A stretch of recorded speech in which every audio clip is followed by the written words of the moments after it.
Hi, magandang araw sa inyong lahat. Welcome ulit kayo dito sa channel ko. Paano ba nabubuo ang double yolk egg ng mga manok? Bago tayo mag-start, paki-like ang video, subscribe nyo ang channel ko, paki-share na rin, at pindutin ang notification bell para sa susunod na mga videos ay ma-notify kayo.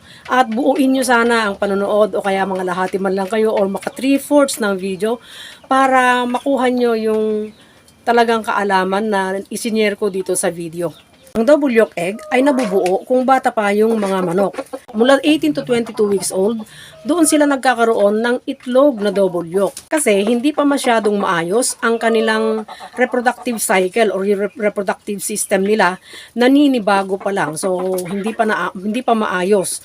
Kaya hindi pa sila nakakapangitlog ng regular na single yolk na itlog. Nagkakaroon ng glitch, ibig sabihin aberya doon sa reproduction nila. Kaya lumalabas ang double yolk. Yung ovary kasi, magre-release yan or magpapakawala ng yolk papunta doon sa oviduct para doon sa eggshell formation na para mabuo ang isang itlog. Pero dahil may glitch or yung hormonal changes doon sa katawan ng mga manok, no, nagkakaroon pa ng aberya. Kaya hindi pa nakakarating ang isang yolk doon sa oviduct, may marirelease na naman na mabilis na yolk at aabutan yung first na yolk na nai-release ng ovary. Kaya magpapang-abot yon doon sa oviduct at doon na sila mabubuo. Ma-encase sila sa iisang shell. Ibig sabihin, pag nabuo na yung itlog na may shell, nandun na yung dalawang egg yolk dun sa loob ng shell. Kaya nagkakaroon ng double yolk egg.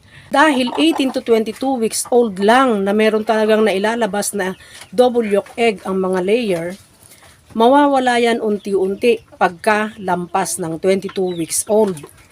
At pagka matanda naman na ang manok, malapit na silang tumigil sa pangingitlog, babalik yung pagkakaroon ng double yolk egg dahil magkakaroon ulit ng glitch or aberya doon sa reproductive system ng mga layer. Magkakaroon ulit ng hormonal changes. Kaya may possibility na magkaroon ulit ng double yolk egg pag matanda na. Yun nga lang, magkaiba ang texture ng shell ng double yolk egg mula doon sa mga bata at mula doon sa mga matatanda. Mas maganda ang shell ng itlog ng mga bata kesa doon sa mga shell ng itlog ng mga matatanda. So kahit double yolk egg yung lumabas doon sa matanda, marupok ang shell na mga yon dahil nga itlog na ng matanda. At ang double yolk egg, kaunti lang na percentage yan. Kasi nga, ang double yolk egg ay bihirang lumabas. Konting-konting percentage lang yan. Kaya kung ikaw ay customer at gusto mong bumili ng double yolk egg para ikaw ay makatipid, sasabihin sa'yo ng layer farmer na iipunan ka muna niya.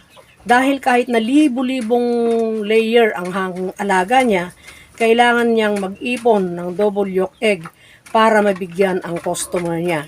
Ang palatandaan or sign na double yolk egg ang na-produce ay lampas sa 70 grams.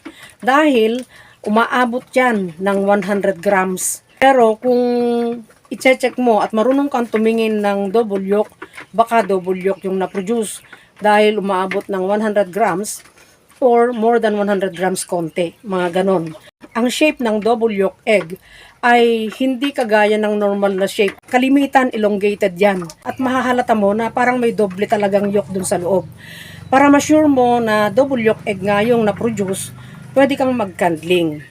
Yun yung isang pwede mong gawin na para hindi ka magbasag ng itlog para lang makita kung double yolk egg nga yun. Lahat ba ng breed ay nakakapag-produce ng double yolk egg kung bata pa sila? Hindi. Meron lang talaga certain breeds na nakakapag-produce ng double yolk egg kagaya ng Rhode Island Red, Isa Brown, yung Highline Brown, yung Leghorn, at saka iba pang mga white breed din na minsan nakakapag-produce din sila ng double yolk egg. At saka kung kagaya ng sa akin, backyard tong mga RIR ko, no? Confined. Pero hindi ako naglalagay ng ilaw. Wala silang artificial light.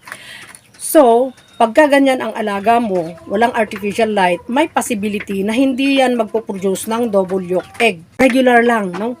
Kaya itong mga RIR ko, hindi pa sila nakapag-double yolk. Dahil nga, hindi ko naman iniilawan itong bahay nila pagkagabi for additional stimulation para sila ay mangitlog na mangitlog, no?